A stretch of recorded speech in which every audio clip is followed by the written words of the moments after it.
Thanks for watching Afternoon Live.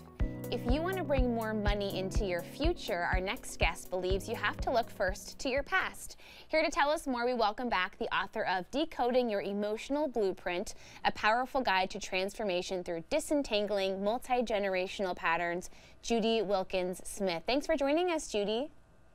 Hi, Hannah. It's lovely to be with you again. So let's talk about money. I mean, just talking about money and considering it in our lifetime can be kind of a tricky and delicate topic. How do you get past that just to kind of get started in the first place? Well, so what you want to do is you want to sit down and write down all of your thoughts, feelings, and actions around money. And you're going to find that there are patterns. And when you look at those patterns, you want to ask yourself, when did that start for me? What was happening in my life at the time?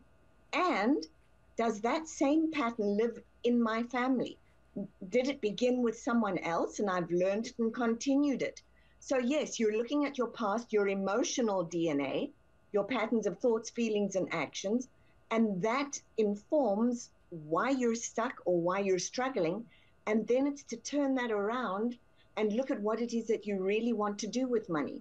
Because Hannah, if you've got really bad thoughts about money, how are you ever going to attract it? You're going to keep pushing it away without even realizing you're doing that.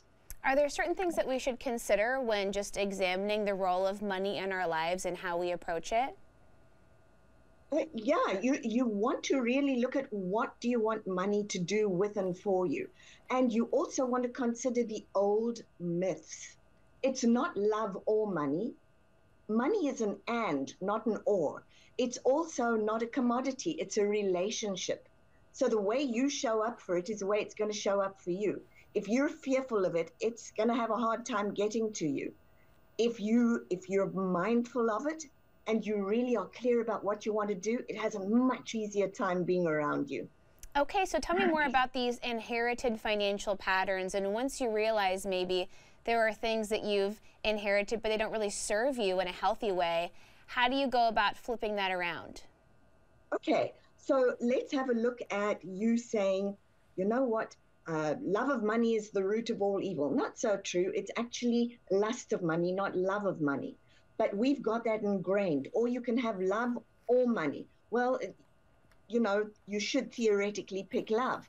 So what you want to look at is that pattern really true for me? Is it helping me now? And what do I want to think differently? So can I have love and money? Can I really be good friends with money? Can I be grateful for money? We're not taught to be grateful for money. In fact, we're told we don't talk about money or it's not about the money. And yet money is flow. So we really need to talk about it and to it. Okay, and tell me about the concept of possibility thinking. What does that mean and how do we harness it? Okay, so possibility thinking is what opens the doors. The minute you say, I can't do it, I can't make money, I'm useless, you have no possibility. But when you start to consider what you could do if you did have money, your creative brain switches on and it goes, okay, let's go and look and see how we can make that happen.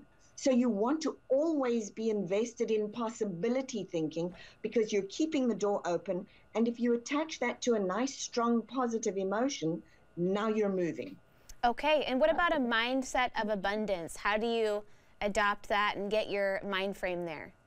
Okay, so for abundance, you want to start out with what you have. And a lot of people will say, I don't have a lot. Yeah, you do. Mm-hmm. Really take stock of what you have and then what you want to add.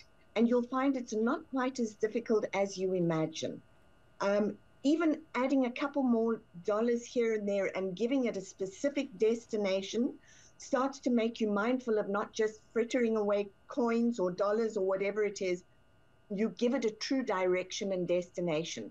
And that's a very smart way to train your brain to think financially and to be okay with it. Okay, and what about systemic sentences? Tell me what that means and how they affect our relationship with money. Yeah. Okay, so systemic sentences are things like, you have to realize that if you go after the money, you will lose everything. So you've got to ask yourself, where did that come from? Well, great-grandfather went after the money, invested in all sorts of things, but he lost grandma, he lost the kids because he was never available. And so his sentence was, you're going to lose everything. That was true for him.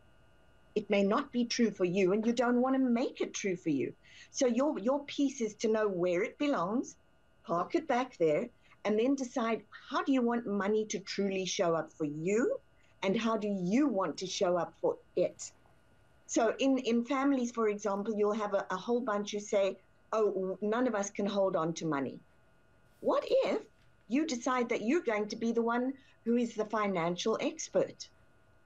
Now all you're doing is changing your emotional DNA, and then you're changing the emotional DNA for the entire family and your communities, because you're thinking about it differently, you're acting around it differently, and you're feeling very differently. And of course, now you're no longer repeating ancient patterns or ancient history. Now you're creating new possibilities and a new adventure. Yeah, anything is really possible when you think of it that way. Do you have any advice for folks who might not be as in tune with their family histories and don't know as much about the patterns that they've inherited over time? I do. Thank you for asking that. That's really a valuable question.